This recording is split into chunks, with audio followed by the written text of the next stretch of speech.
this point, I'd like to welcome Mr. Jonathan Mueke. Makofi kwake, makofi kwake, makofi.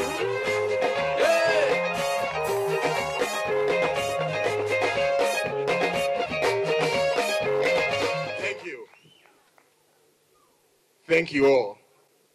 Watu wa Westlands, mpo? Mpo kabisa? Mbona siwasikii watu wa Westlands? Kweli mpo? Asanteni sana. I thank all of you for gathering here today to witness a very critical juncture in my life and indeed in our community. I view this very moment an important one for me because I stand before you to officially declare my candidacy as Westlands' next representative to Parliament. As of now, quality education in the free primary school initiative has dropped tremendously. Public schools up to the university level do not have adequate learning facilities. Majority of the constituents either do not have access to basic health care or cannot afford it, which sometimes leads to the loss of life, to curable diseases. Roads in several residential areas, both upmarket and in the slums, are dilapidated or do not even exist. Clean water is still out of reach to the majority. Garbage remains uncollected, thus causing environmental hazards. And insecurity, as you all know, is rampant.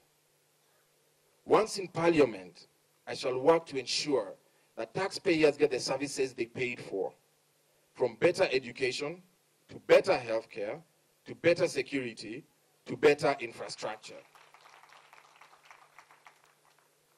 I will make it my personal agenda to create opportunities that will empower and develop our community, both socially and economically, paying special attention to the slums within the constituency.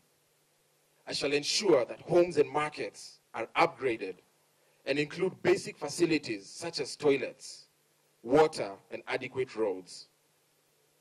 As development of the constituency is pegged on development of the constituents, I envision community centers in each ward from which various training programs will be provided to equip constituents with the life skills needed to earn a living. This initiative will cater to the widespread unemployment problem, which in turn will reduce poverty, crime, drug abuse, and disease. I will make it my personal agenda to see that Westlands realizes its economic potential. I envision the constituency as an economic powerhouse in the East and Central Africa region. If this constituency is to leap forward, we need to reduce the wide gap between the rich and the poor. To this end, we will focus at the micro-enterprise level, in which I shall partner with self-help groups to develop microfinancing programs as a springboard to prosperity. These programs will ensure that small businesses get the opportunities, training, and credit facilities required to turn their hard work and good ideas into a steady, dependable income. I shall particularly focus on women with small businesses, sometimes commonly referred to as the mamambogas, as well as the youth. Women and youth are indeed our greatest resources, and yet they remain marginalized and disadvantaged.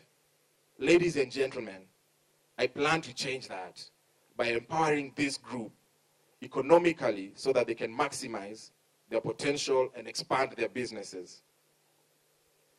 I shall champion the rights of workers and fight to ensure that they not only get their fair working conditions that they are entitled to, but also earn a salary that will enable them to afford life's basic needs.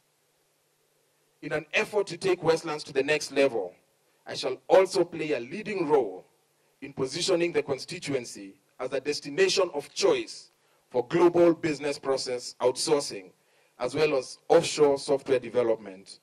The result not only being the creation of a regional IT center, but also a source of job and wealth creation. I will also make it my personal commitment to see that a comprehensive youth agenda is not only developed, but also put into practice. I shall work to strengthen programs targeted at the youth in order to enhance their economic, educational, social, and cultural opportunities, to promote constructive social relations among them, and to provide them with the connections outside their communities that will help break the intergenerational cycle of poverty. I shall give special priority in the design and implementation of policies that will help alleviate the challenges of long-term unemployment and underemployment of our youth. At the national level, my vision is to see Kenya become socially, culturally, and economically prosperous. I believe that able, credible, and innovative leadership is what will help Kenya achieve this vision. Leadership that will work around the clock to reduce rampant corruption, and leadership that will work together across tribal and party lines to achieve the best for Kenya and her citizens. In Parliament, I will rally for good governance, healthcare and education for all, gender equality, a sound development agenda, consumer protection, and a nationwide ICT policy. I shall root for a decentralized government so that citizens don't have to travel hundreds of kilometers just to get services from the government they have elected.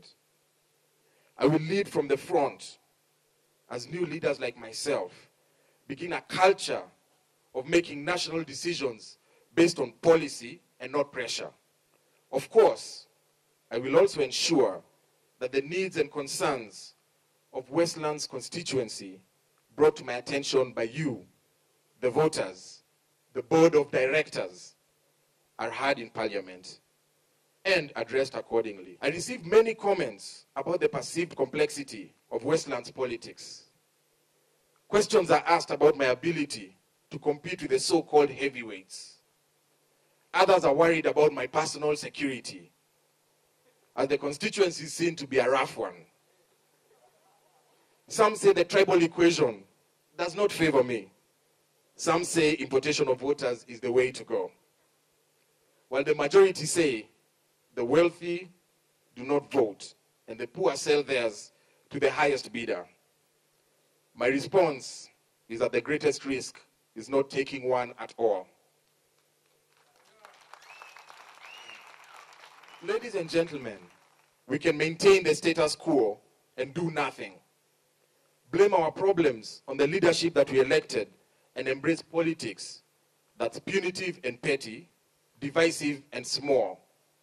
Or we can embrace another trend of politics, a trend that saw Kenyans come together to push for multi-party politics, a trend that saw a coalition of giants lead the second liberation of 2002, a trend that saw Kenyans reject a poor constitution in 2005, a trend based on the simple idea that we have a stake in one another, and that what binds us together is greater than what drives us apart, and that if enough of you support my vision and act on it, then we might not solve any problem, but we can get something meaningful done for the people with whom we share this great constituency. Ladies and gentlemen, I promise to break the culture in which the people work for elected leaders and begin one in which elected leaders work for the best interests of our people. I have heard you. You want change, and you want it this year. My names are Jonathan Mwangangi Mueke, and I'm running for Member of Parliament, Westlands constituency. May God bless you all. Thank you.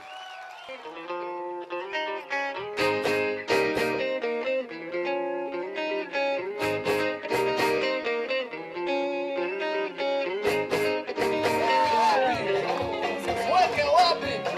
Jonathan Mueke wapi?